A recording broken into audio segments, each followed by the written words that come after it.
Welcome to That's Good Sports. I, Brandon Perna, escaped to the beautiful mountains of Colorado for 5 days and all hell breaks loose in Broncos training camp. The drama meter's at an 11, just like Sean Payton's man penis. The injury meter's at 10. While I was gone, Sean Payton called Nathaniel Hackett a virgin who was the worst coach in NFL history. Aaron Rodgers clapped back and then really ruffled everyone's feathers by saying Back to the Future 3 was better than Back to the Future 2. 1, 3, 2, though, is my order.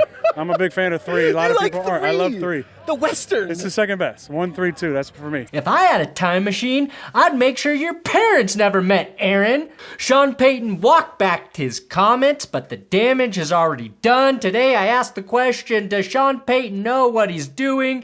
And now Tim Patrick done for the year with the torn Achilles, and the Broncos waived wide receiver KJ Hamler, who was diagnosed with a heart condition called pericarditis. I'm not a doctor. A heart condition. The Broncos season feels like it's over before it even fucking started.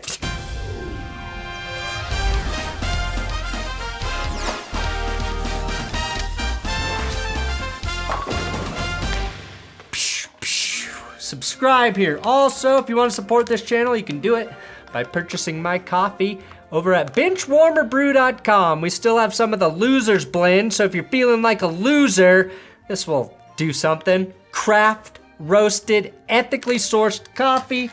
It's not cheap. We got coffee, we got shirts, we got all sorts of things. If you want the cheapest way to get the coffee, you sign up for the subscription service, you get a discount on it every month. That's the best way to do it. It's the cheapest option for you, so check it if you like coffee and you enjoy this channel. If you don't get it. If you're not a coffee person, don't do it.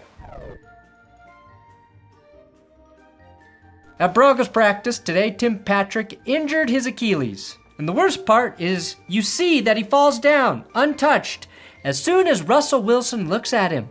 We're cursed. We're cursed. Is this Russell Wilson's fault? Did Russ looking at him cause him to get injury? Yeah, I'm gonna blame Russ before Kyle Brandt and all of the national media does. Tim Patrick missed the entire 2022 season with the torn ACL, which in hindsight was the first sign that the season was going to be an absolute disaster. Oh fuck, history's repeating itself. Patrick had over 1,400 yards and 11 touchdowns in 2020 and 2021 with the bad QB situation, and it really sucks he's not gonna get a chance with this new offense. For non-Broncos fans, Tim Patrick was the guy who always made the catch. Just a truly undervalued player who never really made mistakes and became a fan favorite here in Denver.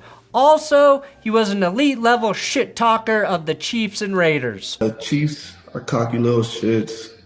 Raiders, they're fake thugs. In the meantime, this will mean more responsibility for Denver's second round pick, Marvin Mims, a selection that unfortunately seems pretty critical at this point. Mims has had a good camp per all reports, but no one wanted to see him thrust into the lineup because of an injuries now.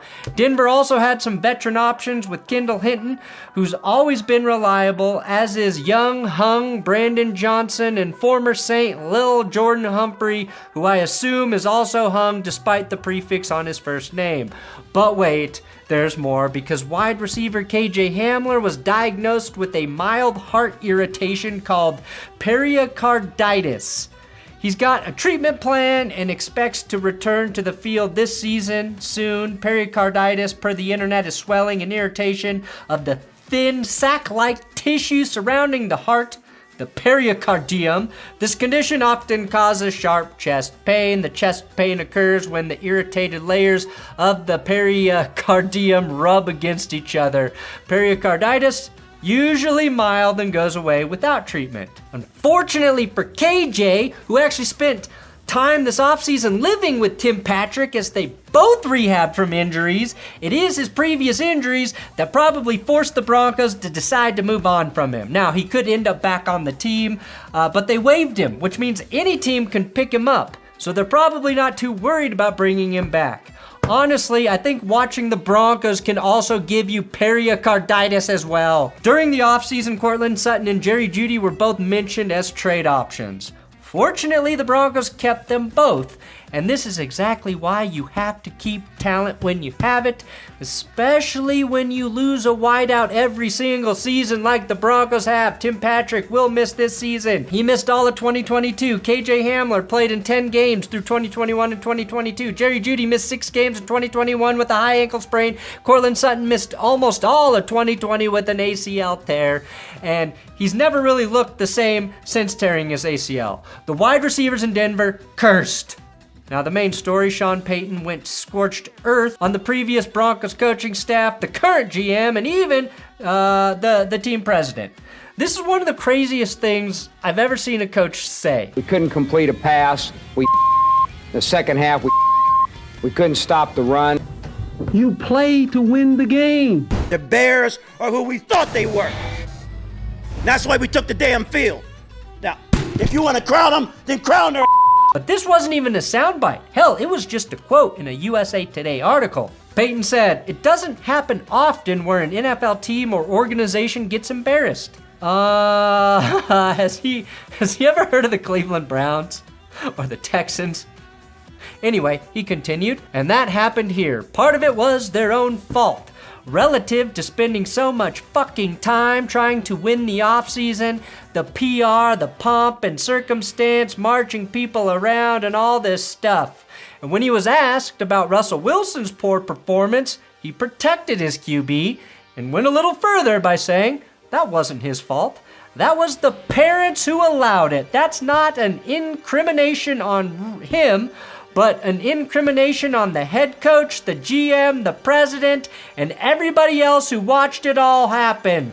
Oh man, there's so much dirt around that. There's 20 dirty hands for what was allowed, tolerated in the freaking training rooms, the meeting rooms, the offense. I don't know Hackett. A lot of people had dirt on their hands. It wasn't just Russell. He didn't just flip. He still has it. This BS that he hit a wall, shoot, they couldn't get a play in. They were 29th in the league in pre-snap penalties on both sides of the ball. He still got gas in the tank. Everything I heard about last season, we're doing the opposite. But everybody's got a little stink on their hands. It's not just Russell. It was a poor offensive line. It might have been one of the worst coaching jobs in the history of the NFL. That's how bad it was. End quote. Here are a couple coaches, in my opinion, who were worse than Hackett, to be fair to Nate Dogg. Hugh Jackson, going 0-16 with the Browns. Urban Meyer, Bobby Petrino, Rod Marinelli going 0-16 with Detroit. Shit, Jeff Saturday. And of course, Josh McDaniels, just a worse Broncos coach. Now, just because something is true doesn't mean you should say it. Shit's been bad here in Denver, though, since 2016. We saw how bad the coaching staff last year was once Nathaniel Hackett was fired and Jerry Rossberg came in and the team started playing better, doing so many of the little things right. After this quote, though, exploded in the NFL news cycle, Sean Payton walked back his comments and apologized, sort of. I had my Fox hat on. And not my coaching hat on. And, I said this to the team in the meeting yesterday. We've had a great offseason relative to that, and I've been preaching that message. And here I am, the veteran, stepping in it. And, it was a learning experience for me. It was a mistake, obviously. I needed a little bit more filter. There's a pound of flesh for these guys. And as a coach, you stick up for them. And after a while, we're past that season last year. And I said what I said, and obviously I needed it a little bit more restraint, and I regret that. If it can happen, and I think I'm pretty good relative to working with the media and pretty savvy, and I just had one of those moments.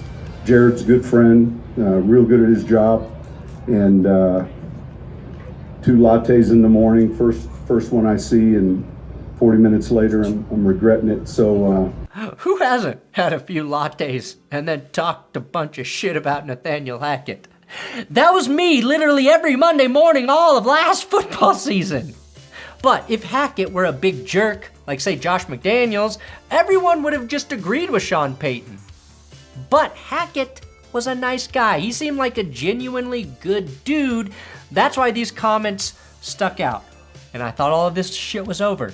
But because Sean called out Hackett, who is currently the offensive coordinator with the Jets, also, Payton had a quote in there referencing the Jets, saying they're winning the offseason with their PR parade like Denver last year. Well, that triggered Aaron Rodgers, who said this on the NFL Network. Yeah, I love Nathaniel Hackett, and those comments were very surprising for a coach to do that to another coach.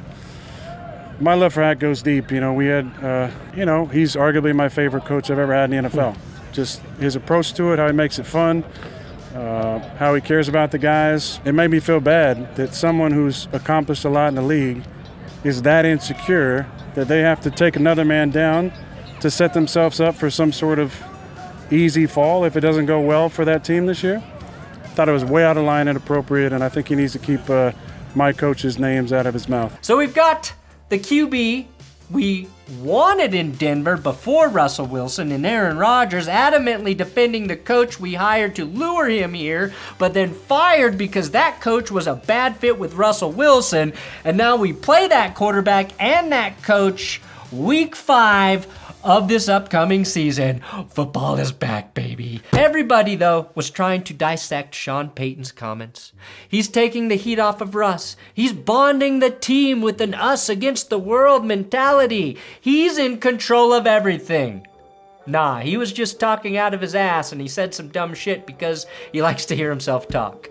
We give head coaches in the NFL way too much credit. They are not as calculated as we want to believe. They're just guys. I've watched so many Sean Payton interviews this offseason, and he likes to use a lot of words without ever really saying anything truly important.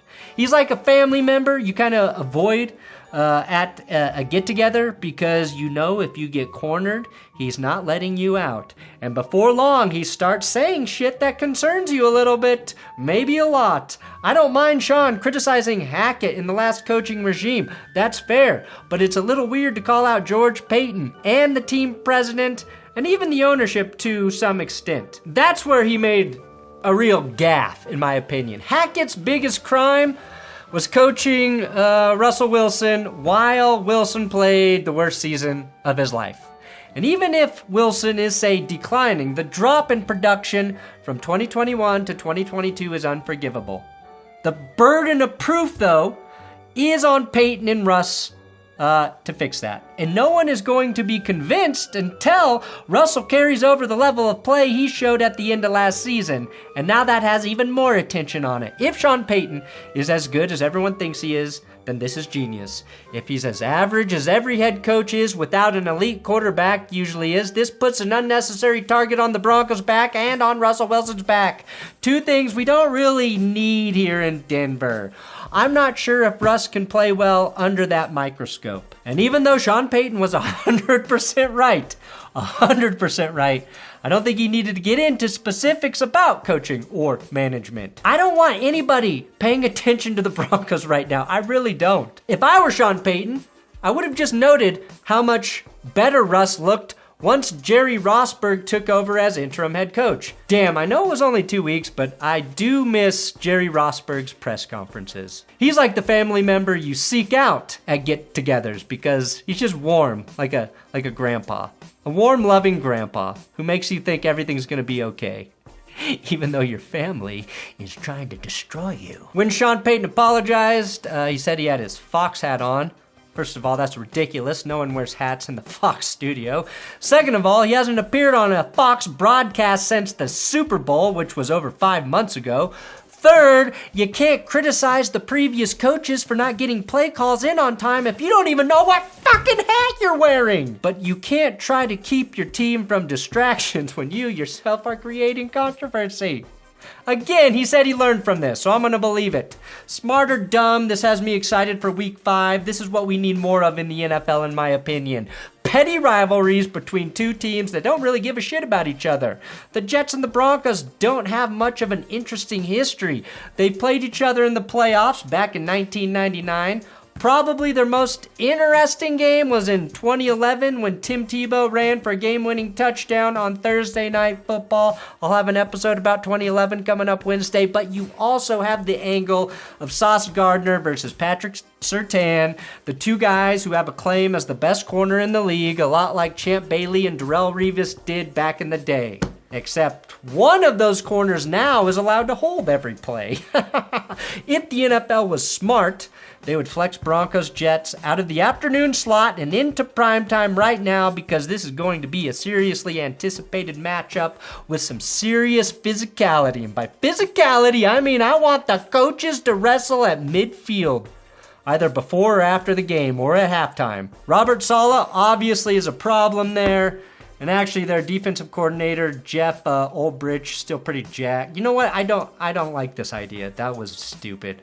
That was as dumb as what Sean Payton said. No matter what happens this season, the Broncos will always have these sick new penises. I mean, uniforms. Sean Payton's a good coach, is my point. He just said something dumb. Thanks for watching That's Good Sports. Please subscribe here on YouTube. Did you subscribe? Okay, I'll shut up now.